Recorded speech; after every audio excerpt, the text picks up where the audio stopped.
what decision does the NFL have to make right now, do you think?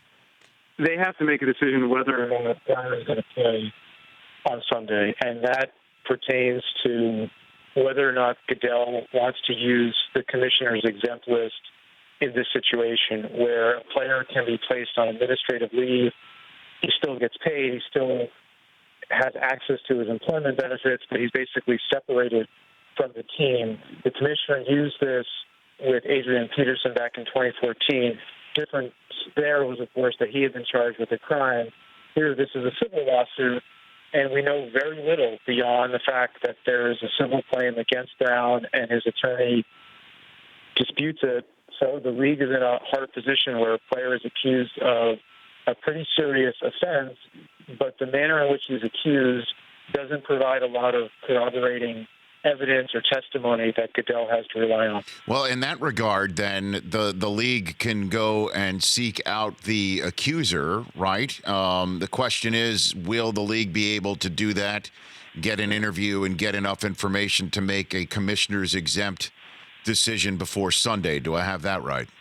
Yeah, that's right. The league could reach out to the accuser and ask her to describe in her own words what happened.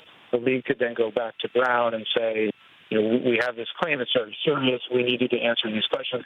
I think, though, it's going to be hard to pull that off this week. And I say that because, of course, we're already in the middle of the week. The accuser could have concerns about speaking with the NFL this early on in the process.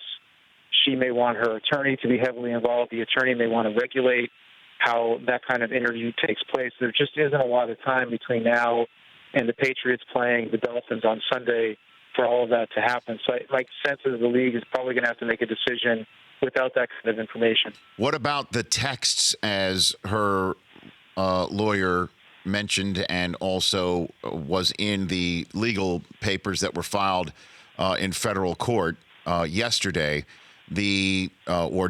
Direct messages is what they looked like to me when I saw them, or emails is what she's saying, from Antonio to her.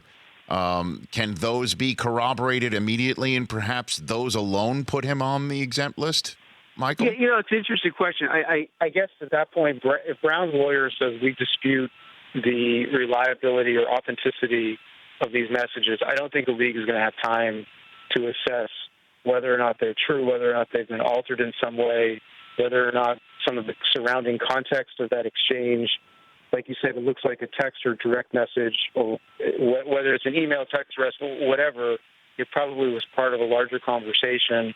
The league may want to see what that conversation was.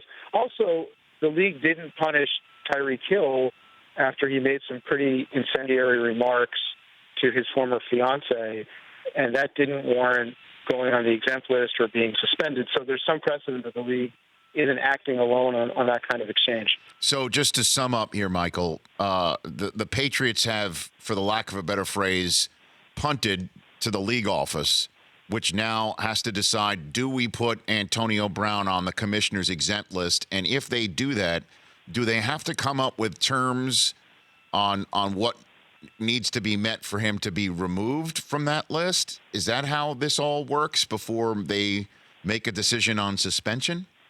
They don't have to be as specific as sort of specific terms. They have to tell him, they have to give him notice that he's being put on the list because the league has reasonable suspicion that he may have committed a violent act against another person.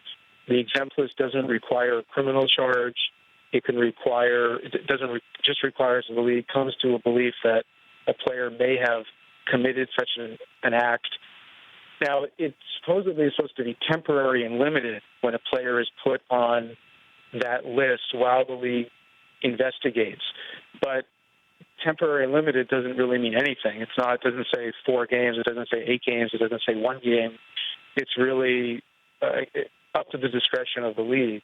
I think if the league does place him on it, they are going to try to keep it limited to a matter of weeks and try to conduct fact-finding. But this gets back to the fact that I don't know how much the league can do so quickly because they don't control the information. In the case of the accusations, the accuser and her attorneys controls the information, and they don't have to cooperate with the NFL either. It's not as if the NFL can compel anyone who is either the accuser or those around her to provide any information. The league only has contractual authority over Brown. For more of The Rich Eisen Show, tune to Audience Channel 239 on DirecTV for free on BR Live or download the Rich Eisen Show app.